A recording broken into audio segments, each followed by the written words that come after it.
సోమరివాడట ఇంకా కొంచెం నిద్ర, ఇంకా కొంచెం కొనుకుపాటు, ఇంకా ఇంకా సుఖం అనే వాటి మీదే జీవిస్తూ ఉంటాడు.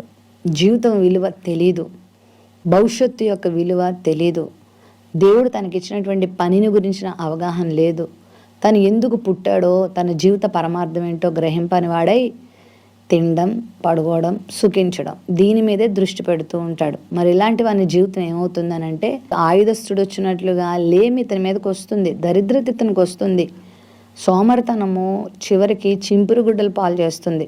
మనిషికి నిద్ర అవసరమే, నిద్ర లేకుండా మన జీవితం సాగడం అసాధ్యం. నిద్రపోవాలి, శరీరానికి నిద్ర అవసరమే, కానీ అది ఎంతసేపు?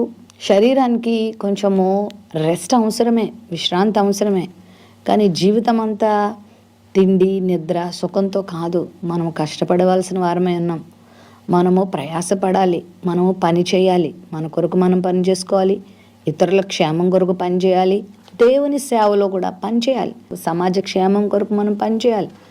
సోమరిగా ఉంటే సాతానుడు నీ బుర్రలో ఒక కర్మాగారాన్ని పెడుతూ నిన్ను పాడు చేసి నీ జీవితాన్ని నాశనం చేస్తాడు.